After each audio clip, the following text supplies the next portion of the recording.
एक पति पत्नी की दिल छू जाने वाली कहानी। आनंद और सरिता जी की शादी को अब 50 साल पूरे हो गए थे।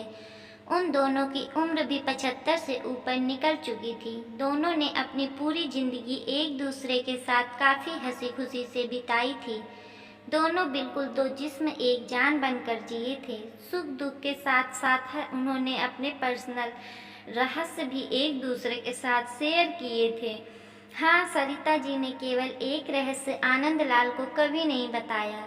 सरिता जी ने अपने कबर्ड के सबसे ऊपर के खाने में एक जूतों का बॉक्स रखा करती थी, जिसे किसी को भी, यहाँ तक कि खुद उनके पति को भी छूने की मनाई क्या सख्त वार्निंग थी।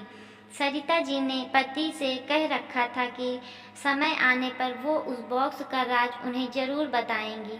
आनंदलाल को भी इस बात से कोई परहेज नहीं था। सरिता जी ने पति से कह रखा था कि समय आने पर वो उस बॉक्स का राज उन्हें जरूर बताएंगी। आनंदलाल को भी इस बात से कोई परहेज नहीं था।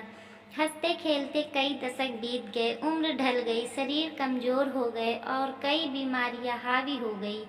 सरिता जी की बीमारियों से जूझते जूझते हार मानने लगी। तब अपना आखिरी समय करीब है ये जानकर उन्होंने आनंदलाल को अपने पास बुलाया और अपने जीवन का वो एकमात्र जो उनके कबर्ड में बंद था उसको उससे परिचित करवाया। सरिता जी ने अपने पति को उस बॉक्स को लाने के लिए कहा। आनंदलाल उस बॉक्स को लेकर आए और उसे ओपन किया तो वो देखकर हैरान हो गए कि उस बॉक्स में 2 खरोची हुई छोटी डॉल्स और ढेर सारे नोट पैसे थे। आनंदलाल ने सरिता से उन डॉल्स के बारे में पूछा। सरिता जी ने कहा, जब मेरी शादी होने वाली थी तब मेरी दादी ने मुझे समझाया था कि अगर अपनी शादी को लंबे समय तक चलाना चाहती हो तो एक दूसरे से जितनी हो सके आर्ग्यूमेंट्स और शिकायतें कम हों उसका ध्यान रखना। और उन्होंने उसके लिए मुझे ये डॉल्स का तरीका भी बताया था, जिसमें जब भी मुझे तुमसे कोई शिकायत हो तब एक डॉल को खुरच कर उसे संभाल कर रख लेना।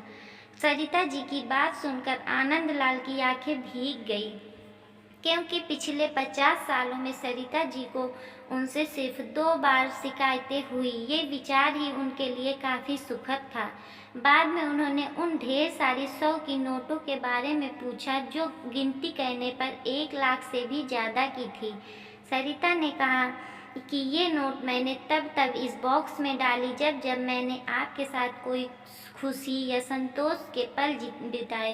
आनंद लाल जी ने पत्नी को गले से लगाकर रो पड़े और बोले, मेरे किसी जन्म के पुण्य ही होंगे जिससे मुझे तुम पत्नी के रूप में मिली। दोस्तों, छोटी सी इस पति पत्नी की प्रेम कहानी में जो पत्नी ने तरीका अपनाया था, अगर हर पत्नी अपने जीवन में वही तरीका अपना ले तो हजारों रिश्ते जो छोटी छोटी बातों पर बिखर जाते हैं वो बिखरने से बच जाएंगे।